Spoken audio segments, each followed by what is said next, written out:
So don't worry about a thing. Bom, gente, tudo bem?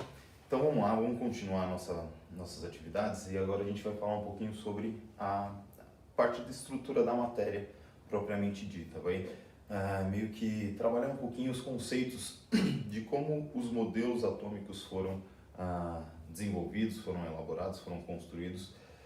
E cabe ressaltar dois aspectos importantes, né?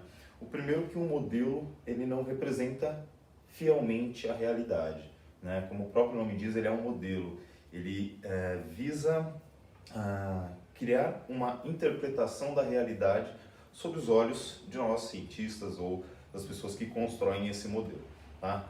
Eles podem se aproximar daquilo que realmente existe, mas eles são tentativas de representar ou de criar explicações para aquilo que a gente vê nos fenômenos, nos acontecimentos, nos experimentos e tudo mais.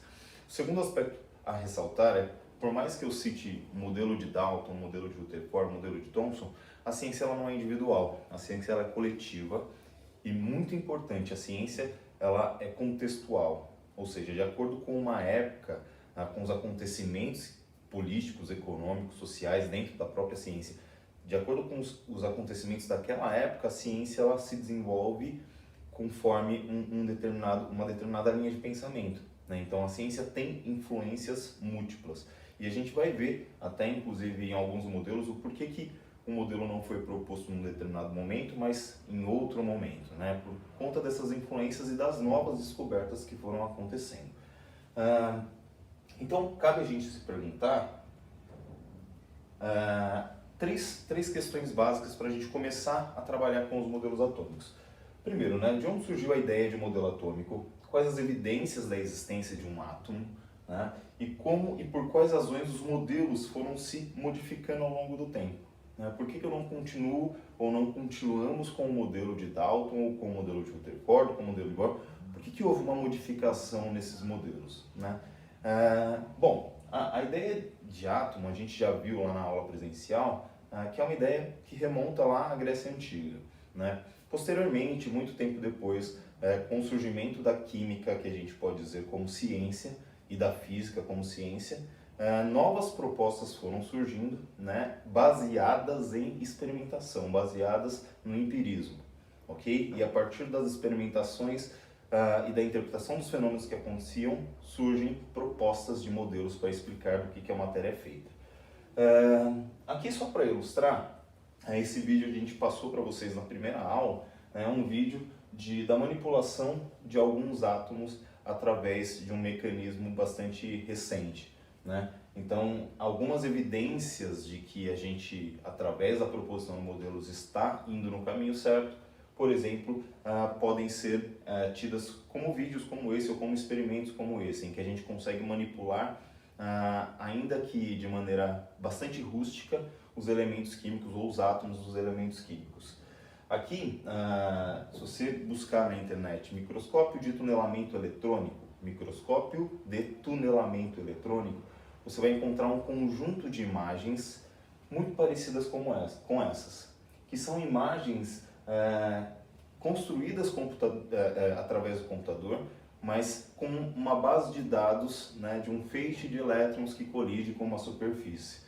Ou seja, a gente começa a ter indícios de que algumas substâncias são realmente próximas daquelas que a gente propôs nos modelos. Então aqui, ó, é uma superfície de grafite e você consegue ver os anéis benzênicos, ou seja, a nossa interpretação do grafite é que ele é um conjunto de anéis aromáticos, anéis benzênicos. E a gente consegue, através do microscópio de tunelamento eletrônico, chegar a imagens como essa. Ou seja, nossos modelos criados estão, digamos, próximos daquilo que a gente tem encontrado, o que significa que a química e a física estão indo no caminho certo com os modelos que estão propostos, estamos fazendo as interpretações corretas. Bom, você deve lembrar, eu comentei com vocês que das primeiras propostas de modelo foi a proposta do modelo de Dalton. O Dalton, na verdade, ele não propôs o modelo, né? Ele criou simplesmente um sistema que pudesse dar conta de interpretar as leis ponderais. O que eram as leis ponderais?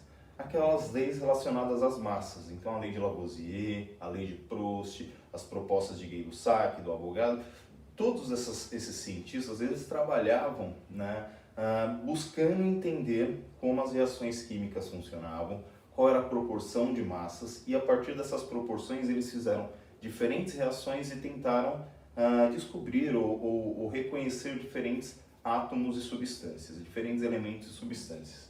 Então o Dalton propôs um modelo em que todos os elementos eram compostos por átomos indivisíveis e indestrutíveis.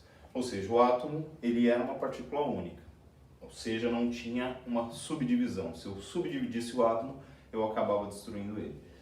Uma outra postulado do Dalton é que átomos de um mesmo elemento químico são idênticos. Então, se eu tenho um átomo de oxigênio aqui e um átomo de oxigênio na China, esses átomos de oxigênio são idênticos. Em contrapartida, átomos de elementos diferentes têm características diferentes, como, por exemplo, a massa. Então, a massa do hidrogênio, para o Dalton, era uma massa diferente da massa do oxigênio. E trabalhava-se com essas relações de massas que eram bastante importantes na época nos estudos que eles estavam fazendo. E os compostos são formados pela junção de dois ou mais átomos. Então, se eu consigo unir dois ou mais átomos, eu tenho um composto. A água era composta ou é composta de dois átomos de hidrogênio e um átomo de oxigênio. Tudo bem? Então, essa era a proposta do Dalton. Mas o que o Dalton queria compreender? Bom, o Dalton queria compreender, ou a proposta dele era tentar entender um pouquinho das leis ponderais, ou de como as reações químicas aconteciam. Não existia a fórmula H2O2, H2O. Isso surgiu depois e com o auxílio da teoria atômica de Dalton, ou melhor, da proposta de Dalton. Então, ao propor que os átomos eram esferas, ou que a gente pudesse trabalhar com os átomos como esferas e que elementos químicos têm massas diferentes, o Dalton começou a trabalhar, o Dalton e os outros pesquisadores começaram a trabalhar com as proporções das reações e começaram a chegar a possíveis fórmulas de algumas substâncias. Então, possíveis fórmulas para a água, possíveis fórmulas para a amônia, possíveis fórmulas para o hidrogênio, para o nitrogênio, a partir das reações químicas experimentalmente que eles estavam fazendo. Então, o Dalton ele propôs a sua ideia de interpretação da matéria para compreender ou para auxiliar na compreensão das leis ponderais. Bom, então o que a gente tem hoje em dia que o modelo de Dalton não explica, né? Então o modelo de Dalton é o modelo atual para a representação da matéria? Não, não é. Então é porque provavelmente ele não consegue dar conta de explicar alguns fenômenos. Você consegue pensar em algum fenômeno relacionado ao modelo de Dalton ou relacionado à atualidade que o modelo de Dalton não explica? Vou te dar um minutinho para pensar. Don't worry about a thing. Pensou? E aí? Quais fenômenos hoje em dia que você utiliza na sua casa que a gente não consegue explicar se o átomo for uma bolinha rígida e indivisível feita por uma única partícula? Vou te dar mais uma dica. Vou colocar duas figuras aqui, ó. Essa figura aqui está representando um choque, tá? Então, uma corrente elétrica, uma alta tensão dando um choque nesse bichinho aqui, ok? E aqui nós temos um fenômeno que é o fenômeno da emissão de luz por determinados materiais. Então, se nós considerarmos que o átomo é uma esfera rígida e única, eu consigo explicar a existência de eletricidade? Hoje em dia a gente sabe que a eletricidade é feita por um conjunto de cargas em movimento, né? Então o fio de cobre, quando ele conduz eletricidade, ele está tendo cargas saindo ou entrando nele. E mesmo assim o fio de cobre continua existindo. Então não é possível compreender o átomo ou os fenômenos atuais considerando o átomo como sendo uma partícula única.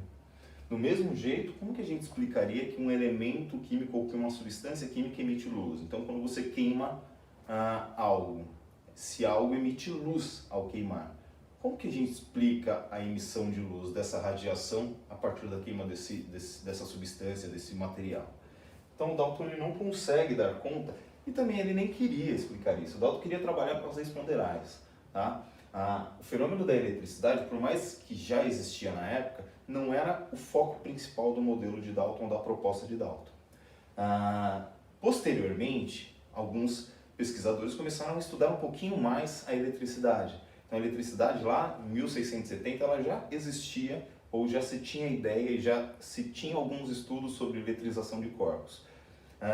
Depois de 1670, 1700, quando a eletricidade começou a ser compreendida melhor, todo mundo queria fazer experimentos com a eletricidade. Então você descobriu um fenômeno novo. Então vamos lá, eu consigo produzir eletricidade? Então vamos colocar a eletricidade no Gildo.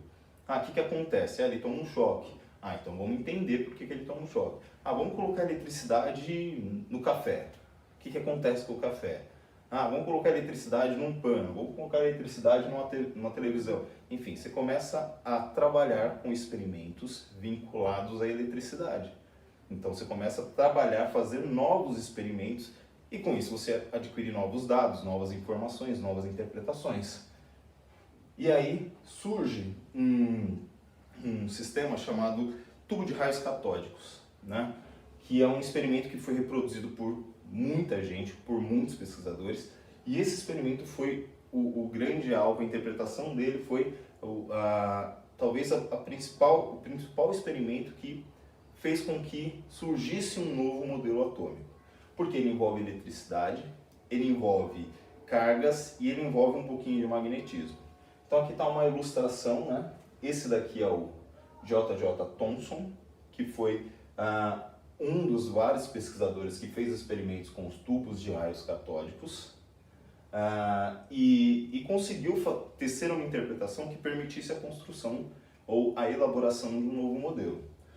Qual foi o experimento que ele fez e qual foi a interpretação que ele teve? Aqui está representado através de um desenho, mas imagina uma bateria com alta tensão, né? 50.000 volts, 60.000 volts. Então, uma bateria com alta tensão. Você liga o polo negativo, chamado cátodo, aqui tem uma barra metálica. Você liga o polo positivo, que é chamado de ânodo. Tá? Então, na bateria a gente tem um polo positivo, um polo negativo, a gente chama de cátodo e ânodo esses polos. Aqui dentro dessa ampola, você coloca uma pequena quantidade de ar, ou uma pequena quantidade de um gás. E a gente já vai entender o porquê desse gás. E aí você liga esse sistema. Quando você liga esse sistema, quando o Thomson ligou esse sistema, ele percebeu que um raio luminoso saía do cátodo em direção ao ânodo. Só que como a tensão era muito elevada, esse raio luminoso ele tendia a eletrizar o ar que estava aqui dentro, ou o gás que estava aqui dentro, e você via uma mancha luminosa. Né? Aqui nessa figura, você consegue ver finamente uma mancha luminosa, e era isso que se percebia com o ar. Talvez esse fenômeno seja muito comum nos dias de hoje, mas não, obviamente, num experimento como esse. Você consegue pensar, uma descarga elétrica com alta energia, criando um raio luminoso num ambiente que tem somente gás. Onde que a gente percebe isso? Nos raios, né? Então o raio é uma descarga que vem ou da nuvem ou do solo, e essa descarga tem alta energia e ela acaba, digamos, energizando o ar, e essa energização do ar permite que a gente veja esse fio luminoso. É basicamente o que está acontecendo aqui. Só que o Thomson, ele queria interpretar esse fenômeno, ele queria entender como que acontecia esse fenômeno. Então ele pensou, bom, eu estou fornecendo uma alta tensão, aqui suponhamos que seja um metal como o cobre, e desse metal está saindo um raio. Bom, se está saindo um raio, mas o metal continua existindo, primeira sacada, provavelmente esse metal é feito de pelo menos duas partes. Uma parte que ficou aqui e a parte que está saindo, que seria esse raio. Ok? Então, bom, a ideia de que átomo era indivisível começa a ser quebrada. Por quê? Eu tenho pelo menos duas partes. Uma parte que está deixando o metal e uma parte que está ficando, compondo ainda o eletrodo, que é o cátodo. Para entender um pouquinho melhor esse raio, ele queria saber se esse raio tinha carga positiva, se ele tinha carga negativa ou se ele não tinha carga. Então imagina assim, você tem um feixe de raios sendo direcionado aqui. Se eu colocasse uma carga negativa e esse feixe fosse positivo, o que aconteceria? Os opostos se atraem, então haveria uma atração e o feixe tenderia a subir. Se eu colocasse uma carga negativa aqui e o feixe fosse repelido, significaria que esse feixe seria um feixe negativo. Então, a partir desse experimento, ele direcionou uma carga negativa, aqui embaixo uma carga positiva, e ele percebeu que o feixe direcionava-se para baixo. Conclusão: se o feixe é repelido por cargas negativas e atraído por cargas positivas, a conclusão dele é que esse feixe é um feixe de cargas negativas. Então, a interpretação do Thomson. Existem duas partes no modelo, no átomo. Uma parte que deixa o átomo e uma parte que fica. A segunda interpretação. Essa parte que sai do átomo tem característica de carga negativa, porque é repelido por outras cargas negativas e atraído por outras cargas positivas. Você já deve ter visto, né, as TVs ou os monitores de tubo. Talvez não tenha na sua casa, alguns ainda podem ter, mas as TVs de tubo elas funcionavam basicamente com essa mesma ideia de feixes de raios catódicos, né? Então eu tinha um tubo, que era exatamente isso daqui, só que ao invés de ter aqui na ponta eu teria a tela, que seria a tela da TV. E aí eu tenho um conjunto de ímãs que fazem com que esse feixe vá para cima, vá para baixo ou fique no centro e colida com a tela. Ao colidir com a tela é feita de um material fosforescente que emite luz. E aí a imagem é montada. Por que as TVs de tubo foram abandonadas? Além de necessitar uma grande quantidade de energia, né, para funcionar, se eu quisesse ter uma tela maior, quanto maior a tela, maior o tamanho do tubo, para eu poder direcionar esses raios. Então, se eu quisesse ter uma TV como essa daqui, eu teria que ter um tubo enorme. Se eu quisesse ter uma TV maior ainda, de 50 polegadas, eu teria que ter um tubo maior ainda. Então, hoje em dia, a gente vive em apartamentos cada vez menores, não existe a menor possibilidade de eu ter uma TV de tubo em casa, seria mais fácil não ter TV. Tudo bem? Vou mostrar uns videozinhos para vocês, exatamente ilustrando esse fenômeno, e aí a gente já volta aqui. Bom, moçada, só para ilustrar os tubos de raios catódicos, eu queria mostrar dois vídeos para vocês, né? Um deles é bem simplesinho, então a gente tem aqui o feixe luminoso, que é mostrado, né, no tubo de raios catódicos. E o cidadão que fez esse vídeo, ele vai aproximar um ímã, né? Um ímã ele gera uma interação eletrostática com os elétrons e atrai ou repele esses elétrons. Então dá para a gente considerar que o ímã gera uma interação equivalente a uma carga positiva ou uma carga negativa. Então, nesse primeiro momento você vê que a aproximação de um ímã por um polo ou por um outro consegue fazer o feixe de raios ser deslocado, né?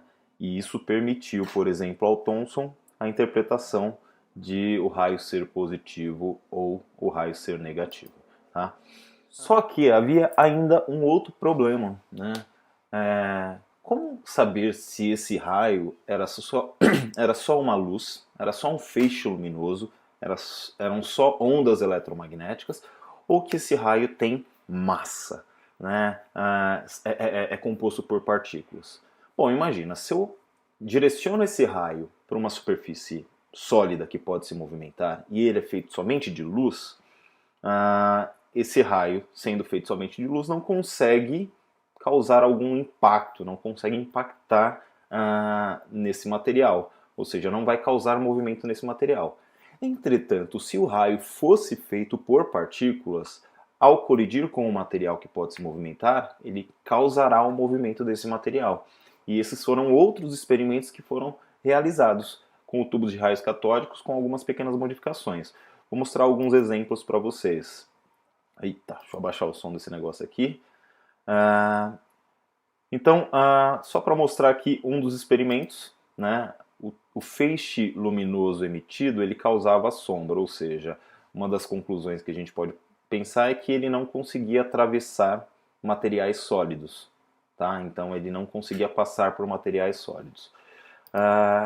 E posteriormente eles trabalharam com aquilo que eu te falei, né? Se eu direcionar o feixe luminoso para uma região que tem um material que pode se movimentar. Então aqui ó, você tem o feixe luminoso vai ser direcionado e aqui tem uma espécie de catavento, tá? Vamos ver o que acontece.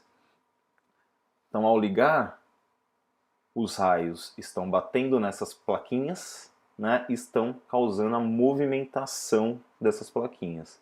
Conclusão: se o raio bate na plaquinha e causa movimentação, é porque esse raio, além de ser negativo, ele também é feito por partículas. Entrou uma propaganda aqui só para ajudar na porra do vídeo, né? Esse YouTube é uma desgraça. Bom, então novamente voltou aqui, né? Então os raios estão colidindo com as plaquinhas e estão fazendo elas se movimentarem. Então a gente chega à conclusão de que os raios são negativos e os raios são feitos a partir de matéria, ou seja, eles são compostos por espécies que ocupam lugar no espaço, que são matéria, tá bom? Esses vídeos, vou deixar o link para vocês, tá? Então tá aqui embaixo, existem vários desses vídeos que você pode assistir, eu deixei o link de 2, tá? Então vamos voltar lá e concluir a respeito do modelo atômico de Thomson. Então, moçada, para a gente fechar essa primeira parte dos modelos, vamos fazer um resuminho rápido. Então, nós temos 2 modelos até agora. O modelo de Dalton, que consiste em fazer uma representação de átomos como esferas rígidas, indivisíveis, ok? Esse modelo buscou trabalhar e explicar as leis ponderais, ou seja, entender como as reações acontecem, qual é a proporção de massa, para poder tentar criar criar representações para as moléculas, fórmulas químicas para as moléculas, com base nas massas de reações que estavam acontecendo. Posteriormente, com o estudo mais detalhado dos fenômenos da eletricidade, com a ampola de Crookes, com tubos de raios catódicos, o Thomson e outros pesquisadores propuseram um segundo modelo, que era um modelo que o átomo já teria pelo menos 2 partes, que é a parte positiva, que seria a massa que compõe a estrutura mais rígida do átomo, e a parte negativa, que seriam os elétrons, que deixam o elemento químico quando sujeitos a uma grande tensão ou a outros fenômenos. Esse modelo ele pode ser representado como isso daqui, ó, né? No ensino médio, talvez você tenha ouvido falar em modelo pudim de passas, né? É uma analogia que o Thomson não gostava muito, segundo relatos históricos, mas é uma analogia que a gente faz para representar. Então, é uma massa positiva, não se sabe ao certo do que é essa massa positiva, com pequenas partículas negativas que estão incrustadas nessa massa, né? Aqui no Brasil o pessoal até brincou, né? Tem um livro didático que chama de modelo Panetone, né? Onde a massa seria a parte positiva e as frutas cristalizadas ou as uvas passas seriam a parte negativa. Tudo bem? Então esse é o modelo que a gente tem até esse momento, né? Conhecendo o fenômeno da eletricidade, fazendo as interpretações com esse fenômeno da eletricidade. Entretanto, novos fenômenos surgem e aí novas propostas experimentais, interpretações experimentais e modelos emergem. É isso que a gente vai ver no próximo vídeo. Tudo bem? Então, até lá! So don't worry about a thing.